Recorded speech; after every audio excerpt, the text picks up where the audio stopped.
Creativity and brands have the power to influence culture and society. And to be honest, they often do. On The Lead Creative, we talk to global thought leaders, marketing, advertising, and creative industry leaders at some of the most recognizable brands about the thinking behind the world's most transformative creative work. With the growth of digital, we are also seeing that people's attention spans keep dwindling. They keep getting less and less and lowering over time.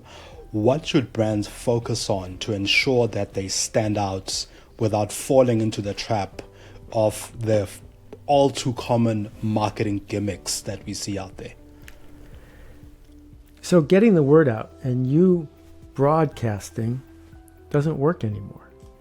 If people are going to know your work, it's because their friends told them, not because you told them. So the way we use social media is not by trying to build a big following for our company, but by giving the people who do follow us tools that give them status and affiliation when they talk about us. That no one's going to talk about you because it's good for you. They're going to talk about you because it's good for them. Beyond their advertising and marketing, how can brands keep communities engaged during tough times? People remember and reward brands who are there in good times and in bad.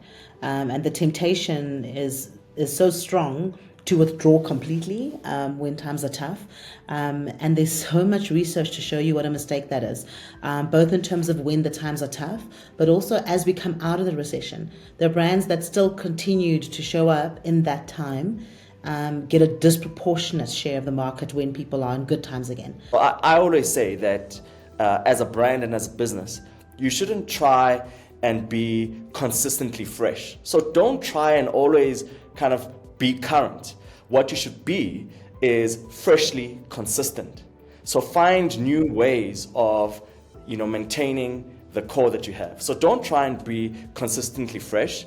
Be freshly consistent is the way that for me has been able to sustain, a lot of the businesses that we have around us today that have been able to be around for a very long time.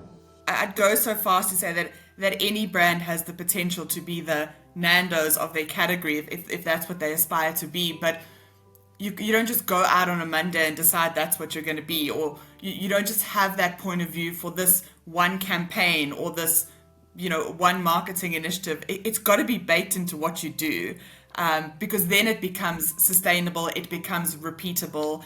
We also discuss how creativity keeps brands resilient in ever-evolving markets. Whenever you create a piece of content, if you can stir people, you can drive joy into their heart, or you can get them excited or scared or nervous about something, they're anxious, they're angry, those emotions are what gets people to watch. Otherwise, it's very boring delivery of information. It's not our job to give the consumer what they want. It's our job to give the consumer something which, having experienced it, they can't imagine life without it. Join us as we uncover how creativity influences society. Follow and subscribe to The Lead Creative on YouTube or wherever you get your podcasts.